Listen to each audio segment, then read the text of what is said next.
Hello, everyone, and welcome to Slash Film Daily for August 3rd, 2018. On today's episode, we're going to discuss the latest film and TV news and also talk about Season 4 of Better Call Saul. This is Slash Film Editor-in-Chief Peter Sciretta, and joining me on today's podcast is Slash Film Senior Writer Ben Pearson. Hey, what's going on? And writer Chris Evangelista. Hello. How have you guys been? Good. Good? I saw Chris... His name was mentioned kind of in a Mission Impossible Fallout TV spot. I mean, I saw the back half of your name. The first half was covered by this gigantic skyscraper that Tom Cruise was running on. How cool is that? Yeah, that blew my mind. I mean, I've had a few pull quotes before, but this is, I think, the first one that was ever actual footage in a trailer and actually had the booming narrator guy reading the quote. That's never happened to me before, so it blew my mind. And of course I love the movie, so just seeing that got me excited. So thank you, Mission Impossible. It's always cooler when it's like that 3D type inserted into the world in some way. I think people might be interested to hear how does this stuff happening? How does this stuff occur? Chris, did you submit this quote or was this just in your review? How does your quote go from the site to the to the TV? Well, they cut me a check. No, I'm kidding. That does not happen.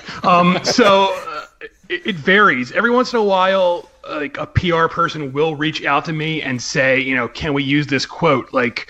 A bunch of the films I saw at TIFF last year, the PR people reached out to me, like Professor Marston and the Wonder Woman. I got a quote on that, and The Death of Stalin. Those people actually reached out and said, can we use this quote? But this film, they did not reach out to me, which is fine. I'm not going to. I know someone might be upset about this, but not me. I'm fine with it. But so I think it depends on the film.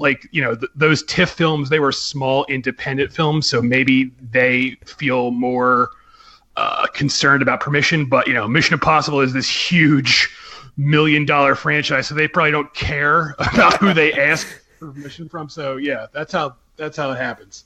My experience is the same thing, that typically it is the small to mid budget films that they ask for permission, probably because they're more concerned about that. But the big budget films are they're not going to sue us. Who cares?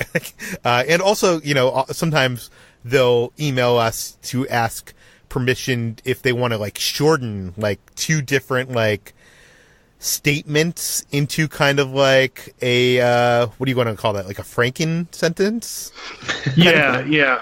That's happened to me too, where they'll want to change a word or two, and I'm usually okay with it, unless it's it's never happened. But if something emailed me and asked me to change it drastically, I'd probably be well, wait a second. But if it's one word, that's fine. Yeah. And Ben, your name has appeared all over a bunch of trailers recently because of Sundance. Yeah. I was on a streak there. It was almost every movie that I saw at Sundance this year. It's been insane. This is the most that I've ever been quoted in my life this year, I think, from that batch of movies. And sort of interestingly, piggybacking off of that, what you guys were just talking about in terms of the studios reaching out to change a word.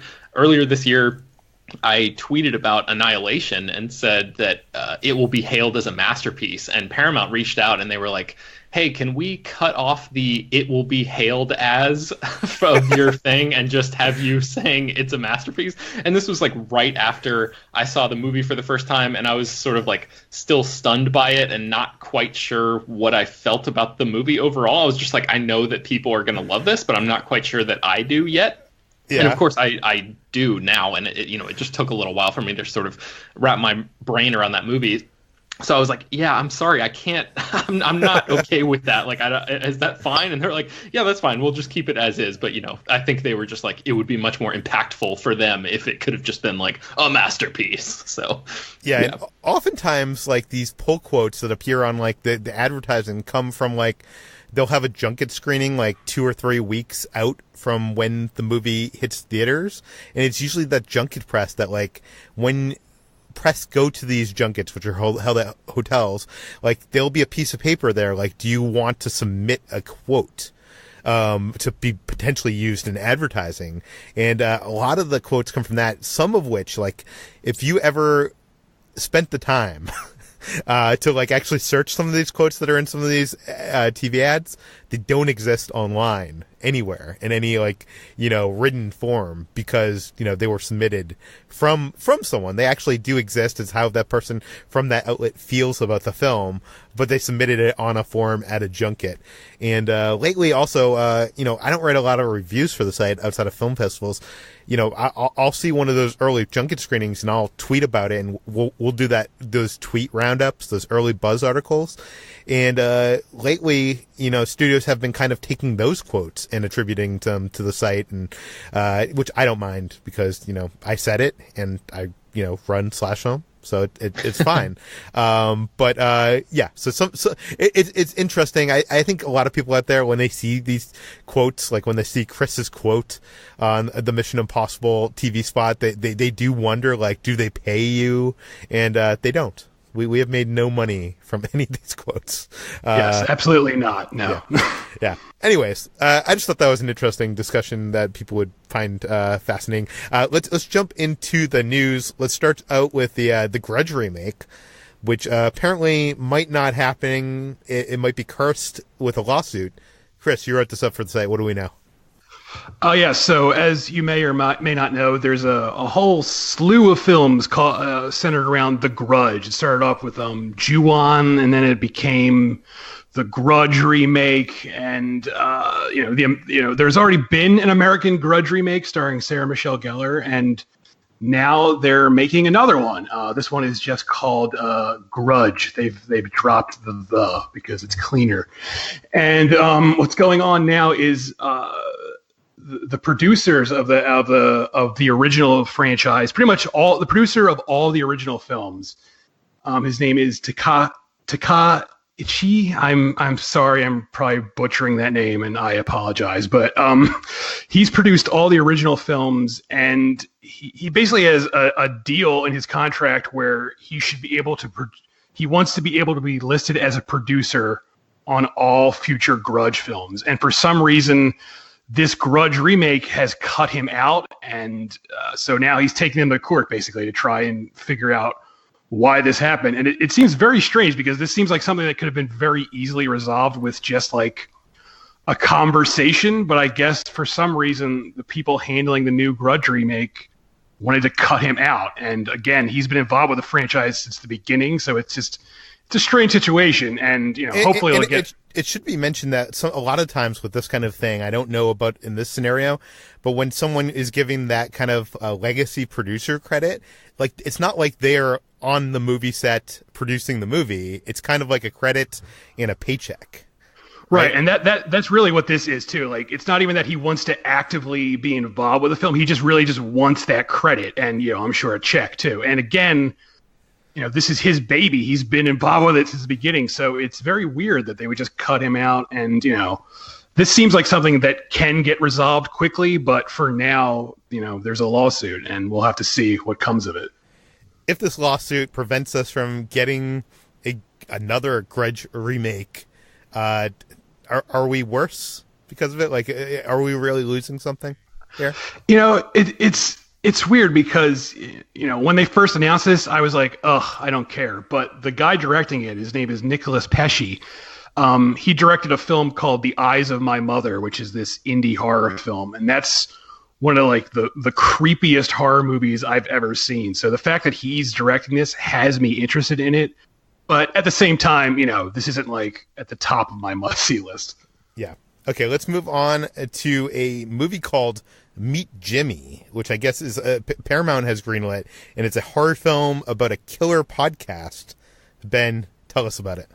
Yeah, so a pair of Dutch filmmakers, director David Jan Bronsgeest and writer Tim Koeman, made this short film called Meet Jimmy, and it debuted at a film festival earlier this year, and almost immediately it seems like a bunch of studios basically went after the rights to this thing so they could turn it into a full feature, and Paramount ended up scoring the rights to it, and Deadline says that the plot is about a mysterious podcast that once listened to has horrific consequences, and that's basically all they had, but I sort of did a little digging on my own, and I couldn't find the actual short film posted anywhere online, but I found a video that has a few clips from the short in it, so I've embedded that in the article at Slashfilm. If you guys are interested, you can check that out. And on the writer's website, I found a description of the short and translated that from Dutch, so I'll read that to you guys now. Meet Jimmy is about Jennifer, a young woman who is listening to a podcast about the notorious serial killer Jimmy Two Fingers. He killed his victims by putting their fingers in their throats and letting them gag until they suffocated.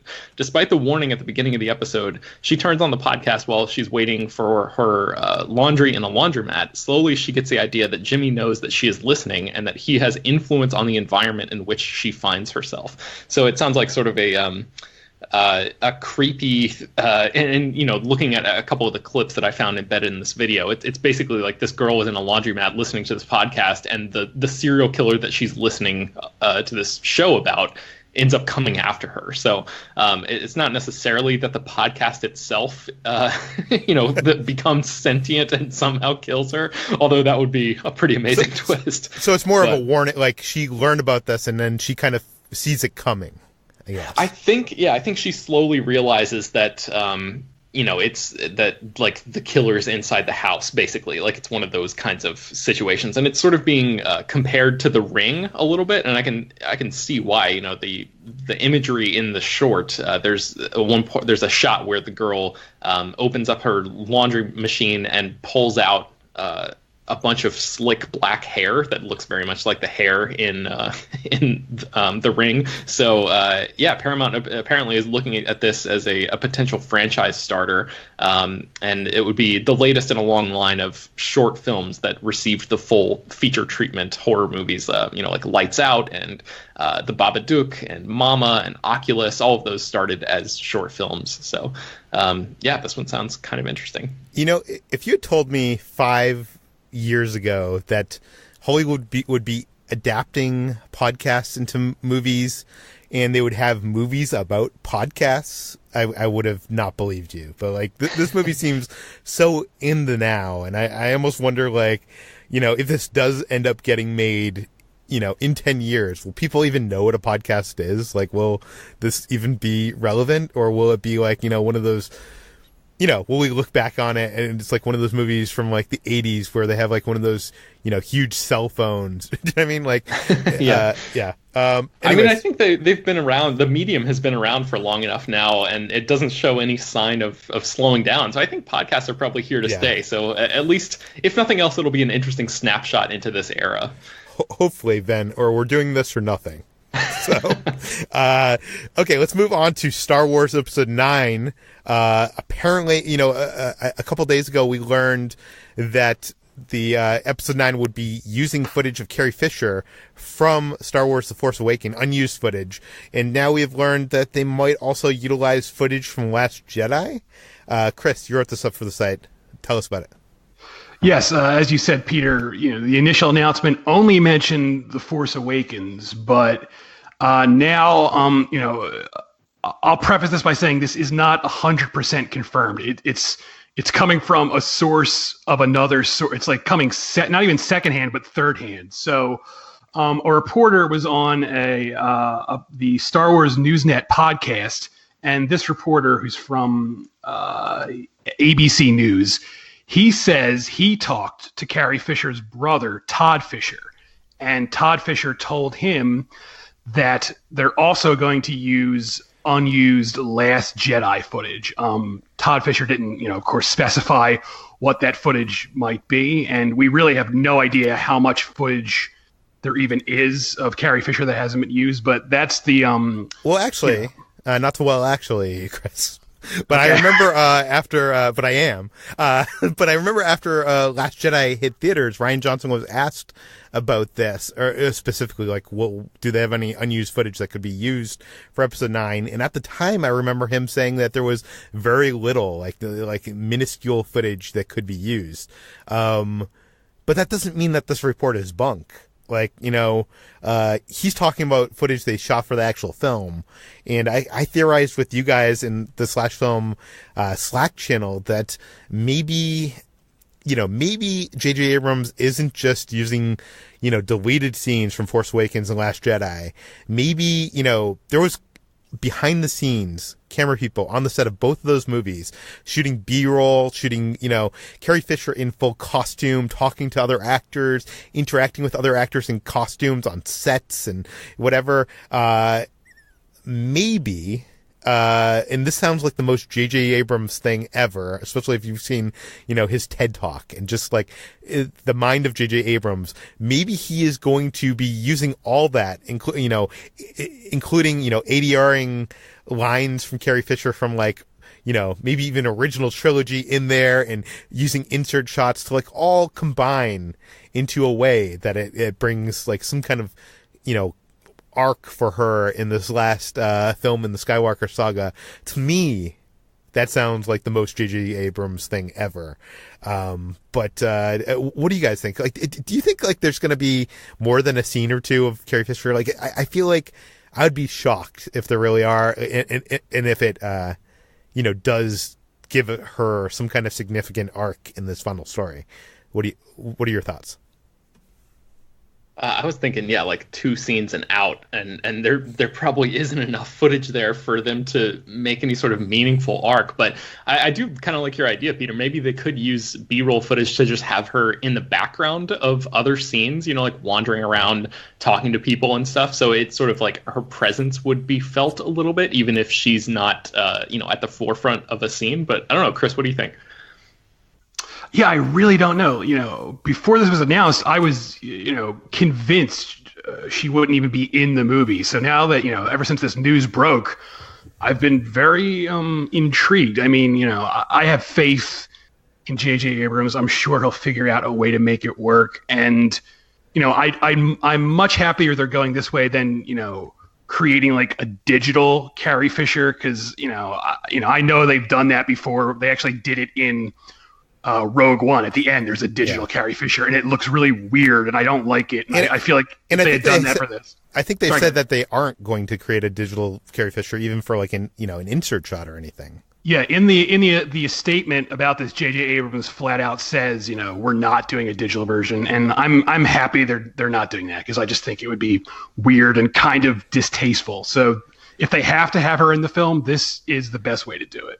Yeah, I think if you hear back to like even the stories from Force Awakens, when JJ and Bad Robot were able to take like quotes from Alec Guinness from I think A New Hope and like edit together 2 words to form a new sentence that was in Rey's Force back. It just sounds like the kind of puzzle that it would intrigue a person like J.J. Abrams.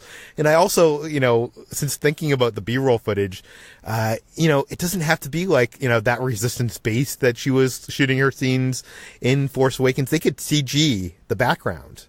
That can be done. All you got to do is, it's a painstaking process. If you don't have green screen, you got to like go frame by frame to, basically outline the person and remove them from that and put them into someplace else, but it's possible. So I'm wondering what's going to come of this.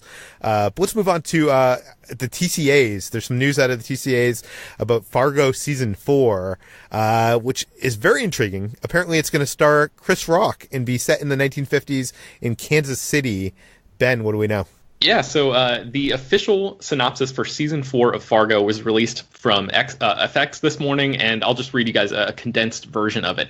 In 1950, at the end of 2 great American migrations, you saw a collision of outsiders, all fighting for a piece of the American dream. In Kansas City, Missouri, 2 criminal syndicates have struck an uneasy peace, one Italian, one African American. Together they control an alternate economy, that of exploitation, graft, and drugs. This, too, is the history of America. To cement their peace, the heads of both families have traded their eldest sons.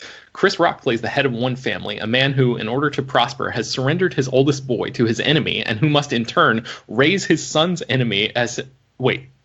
raise his enemy's son, I think, as his own. It's an uneasy piece, but profitable. And then the head of the Kansas City Mafia goes into the hospital for routine surgery and dies. And everything changes. It's a story of immigration and assimilation and the things we do for money. And as always, a story of basically decent people who are probably in over their heads.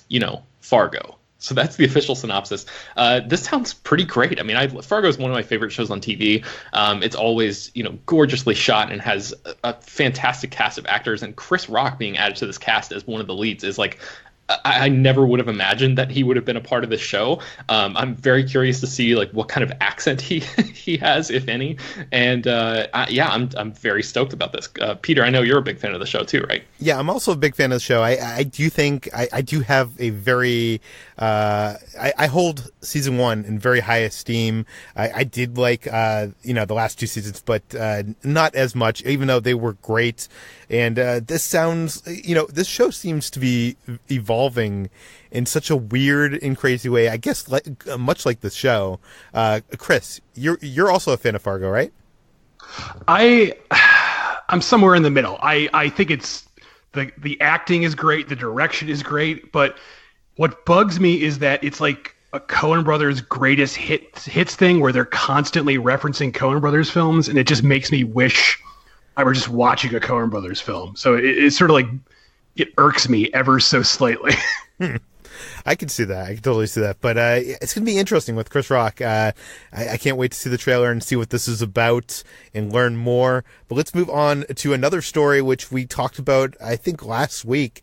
Jacob was talking about this article about McDonald, or actually, was it this week on this week's Water Cooler? I think it was.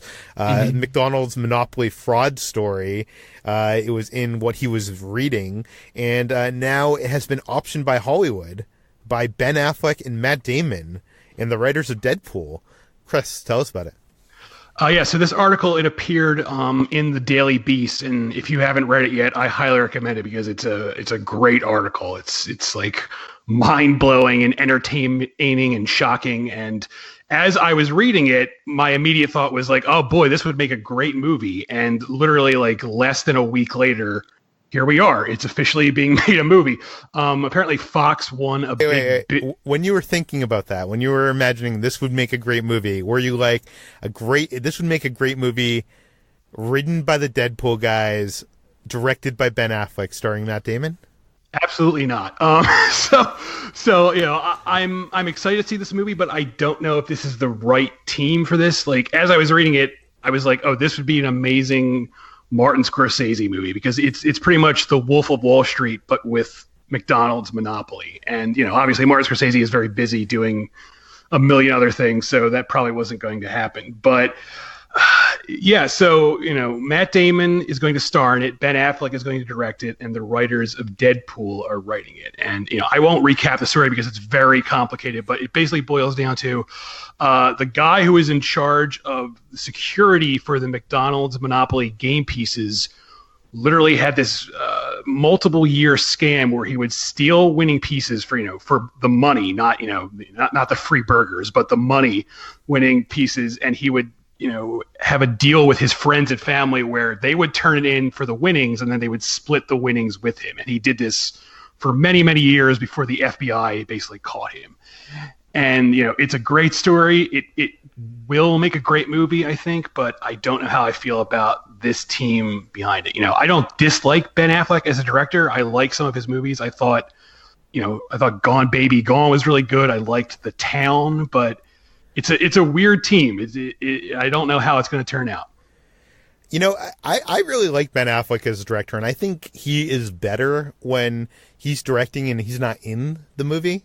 When he's focusing all his attention on, trying to bring the story to life and not also balancing that with like him having to, emote on screen and, do dual duties. I think not many people can juggle that kind of thing. And I'm actually, as someone from Boston, someone that, loved, Good Will Hunting back in the day, I'm kind of happy to see him and Matt reteam again in some way. The writers of Deadpool, I'm not the biggest fan of Deadpool, but those guys are talented and funny, and I've read some of their work that hasn't been made, and I don't know, it'd be interesting to see them work in this kind of world, which I'm imagining this movie is going to be as far away from Deadpool and, Zombieland as it possibly could be. Ben, do you have any thoughts on this? I am very much aligned with Chris in terms of my opinion on this. I have this story bookmarked because I've been excited to read it all week and just have not had a chance to dig into that full article. So I'm looking forward to checking that out sometime this weekend. Okay, let's move on to this new feature that Netflix is releasing called Calibrated Mode. Ben, you wrote an article on the site explaining what this is. How is it going to change our Netflix? Tell us right now. Yeah, so it's actually it's more like Sony is releasing it. So Sony has teamed up with Netflix to release a new mode called Netflix Calibrated Mode that is going to be available on their high-end new TVs. So they have this series called a master series of TVs that are like OLEDs and LCD TVs that are not out yet, but that are coming out this fall. And I'll read a quote from the Hollywood Reporter here. They said, with this new mode, the menu setting effectively takes picture information that might be used in a grading suite with a professional reference monitor and applies it to the display of the program with the goal of allowing Netflix viewers to get accurate color and contrast, including when they are viewing content in 4K resolution or high dynamic range, HDR. This feature, developed by Sony Picture engineers with Netflix color scientists, only works for Netflix content, at least in today's announced models. So basically what this means is that this mode is supposed to make all of the settings look identical to the way that they look on very, very expensive pro-grade monitors that filmmakers use on Hollywood sets and in post-production houses to actually, take a look and make sure that the darks are as dark as they're supposed to be and all of that kind of stuff. So, all that sounds pretty great. A Gizmodo reporter, though, was actually on hand at this big New York City event where this announcement was made, and they unveiled the new TVs and showed off all this stuff. And they said that it actually, things might not be quite as great as they seem here because... Oh, it might be some kind of gimmick? Well, a little bit. The pro-grade monitors that are used in Hollywood actually cost like $30,000, and these TVs are not going to cost nearly as much as that. They're probably going to go for somewhere between $3,000 and $5,000. The pricing has not been announced yet, but even on the high end, that's probably as high as they would top out. And the showrunner of Lost in Space, the Netflix show, he said on stage that he couldn't tell the difference between the quality of these pro-grade $30,000 monitors and this new consumer model that's going to be coming out soon. So I mean, there is the chance that it actually is the difference is so small that you can't tell a difference, but that would be very, very impressive, especially considering the price difference there. And also apparently it's kind of difficult to find the actual I'll read a quote from Gizmodo. They said that the new Netflix calibrated mode only works with the Netflix app on the Sony Master Series TV, so set-top boxes don't get the privilege. Once you're in the app, you have to navigate to the TV settings and then toggle on to the new picture mode, which is also just a baseline setting for all Netflix content. That means if you're watching a Netflix original like Altered Carbon, the picture mode isn't tuned specifically for that specific content. Netflix calibrated mode is a baseline for all of Netflix content. So it seems like this is sort of like a one-size-fits-all approach, and it's actually going to require some more tweaking if you are, the kind of customer and movie watcher or TV watcher who cares a lot about presentation, which it sort of seems like that's who they're gearing this feature toward. So it's basically like you still have to customize it to whatever show or movie you're watching in order to really get the full experience here. This is so weird because, like, why is it only working with Netflix content? And, if the filmmakers aren't helping decide the settings, like you said, it's going to be for varied results. You're, watching animated stuff on Netflix is not going to be the same as watching a horror film on Netflix. Right. I don't know. That's just so strange. Like, you'd think if they were going to introduce a feature like this, it would be something...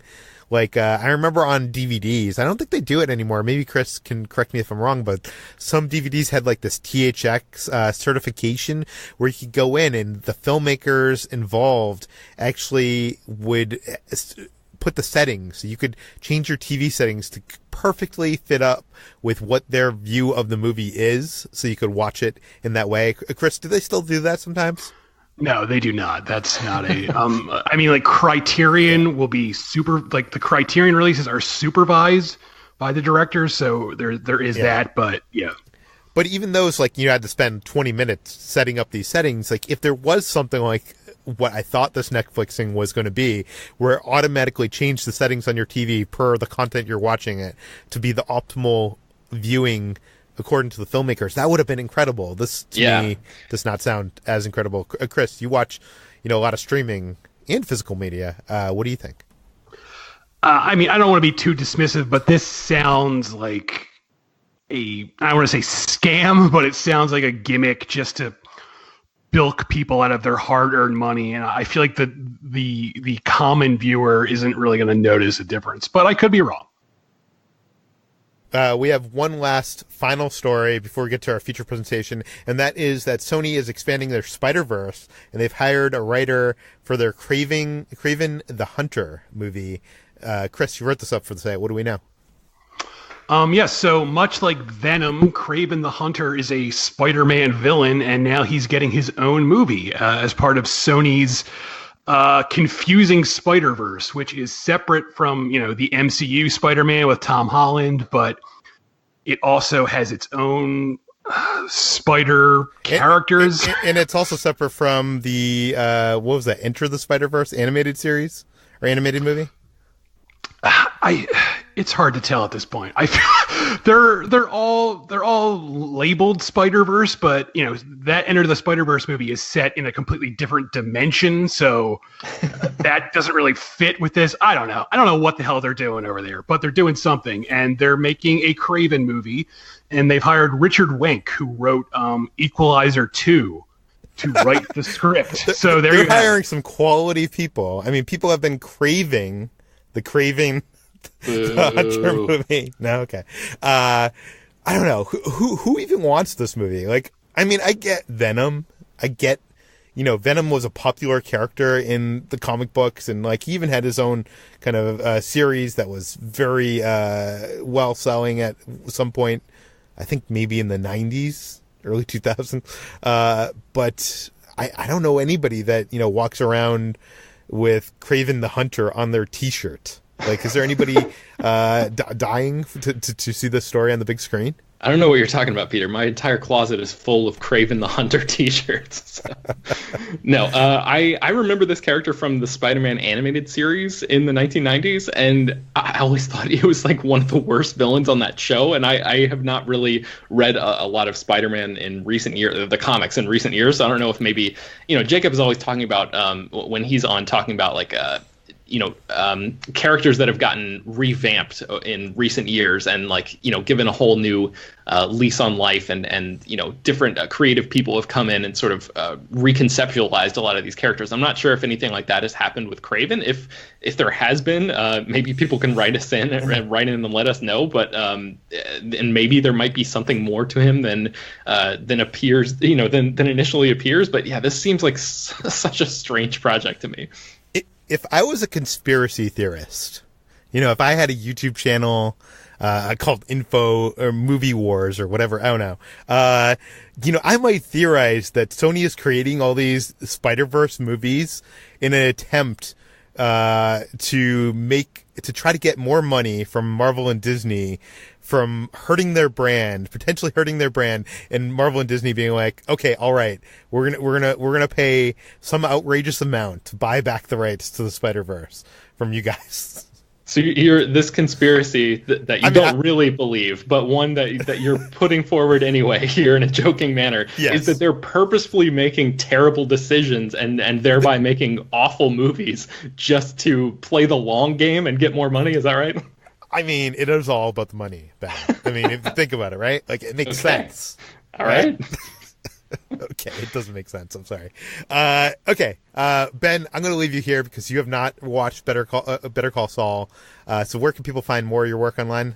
You can find me at slashfilm.com, and you can find me on Twitter at Ben Pearson. Okay, now for our feature presentation, Better Call Saul Season 4 starts next week, and Chris has seen the first few episodes. We're not going to spoil anything for the show, so don't you worry, but he has written a review on the site, which I'll link in the show notes. And Chris, I wanted to hear your broad, overarching thoughts of what you've seen in this new season. Obviously no spoilers, but how does this compare? And also, what do you think of the show?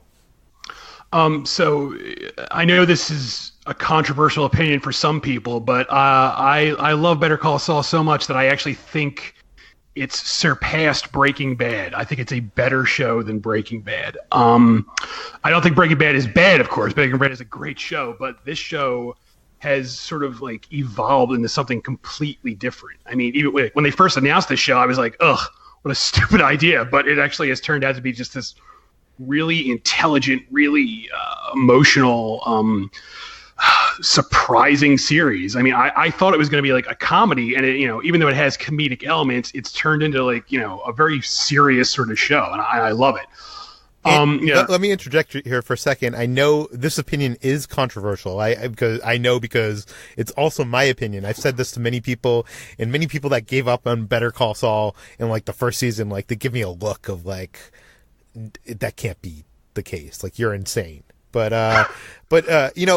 even though Better Call Saul season 1 was good, it got better over the subsequent seasons. Like, last season was like, had many moments that were on par or better than Breaking Bad. Yeah, I thought last season was probably the best season yet. Season 3 is the best season yet. And this season, I've only seen the first few episodes of season 4, but it's off to a great start.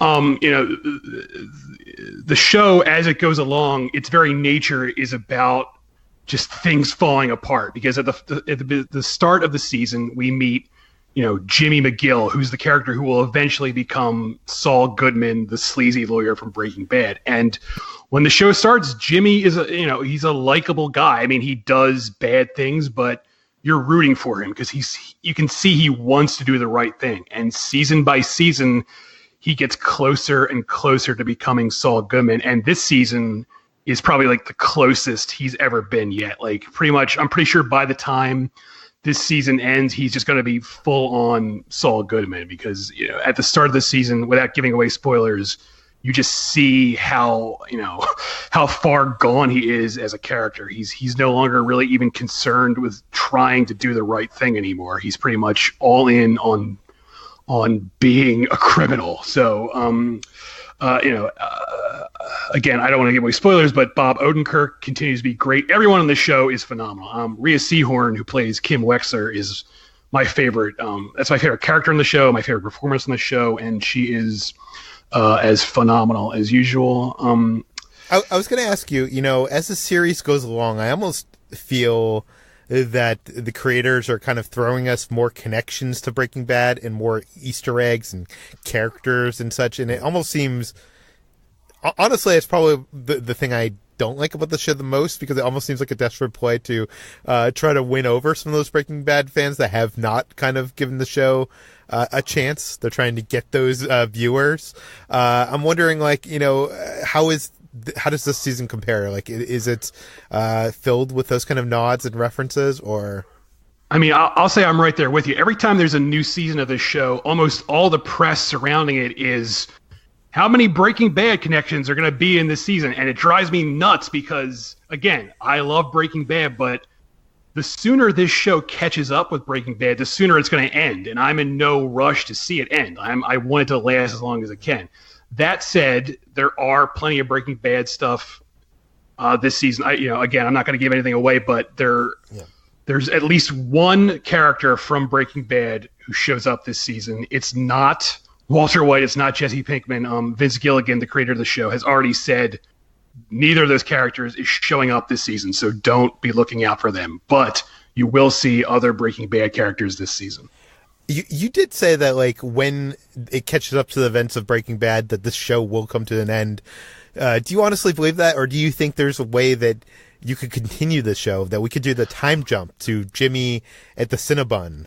And yeah, I mean, and there's also a way. When I saw the Better Call Saul Comic-Con panel, they were talking about, there's always a way to keep the show sort of running concurrently with Breaking Bad. Like, so basically, future seasons could show us stuff that's happening during Breaking Bad that we didn't actually see. So they could always do that. And yes, as you mentioned, every season of the show, it kicks off with a flash forward showing Jimmy/Saul in his new life. At the end of Breaking Bad, he basically went on the run because he was about to get killed. And he's relocated to, he's now working as a manager of a Cinnabon, and he's using the name Gene. So we don't know what's going on with that. So yeah, they could, in theory, go further and explore that. So yeah, I guess we'll see. And I think we all take it for granted that by the time we meet Saul Goodman in in Breaking Bad that maybe his relationship with Kim has like disintegrated and all that, is behind him. But we don't know. Maybe all that was ongoing, and like we only saw a slice of Saul Goodman's life during Breaking Bad. Maybe, we just weren't privy to what was going on during those moments. So that could be a cool season in itself, I think. Yeah, absolutely. Yeah. We never really saw Saul Goodman outside of his office, really. We only ever saw him on his office in Breaking Bad. So he did have a whole other life we never got to see on that show. So yeah, there is definitely room there. So maybe that is what they'll eventually do. You can read Chris's piece. Better Call Saul is better and more gut-wrenching than ever in season 4 on slashfilm.com. I'll link it in the show notes. Chris, when does this show premiere? It premieres Monday, August 6th on AMC. Chris, where can people find you online? I'm at slashfilm.com, and I'm on Twitter at Evangelista413. You can find me at slashfilm on all social media. You can find all the stories we talked about today on slashfilm.com and linked in the show notes. This podcast, Slash Film Daily, is published every weekday on iTunes, Google Play, Overcast, Spotify, all the popular podcast apps. Please feel free to send us your feedback, questions, comments, concerns to Peter at slashfilm.com. And please, as always, go give us a 5-star review on iTunes. Tell your friends, spread the word. We will see you on Monday.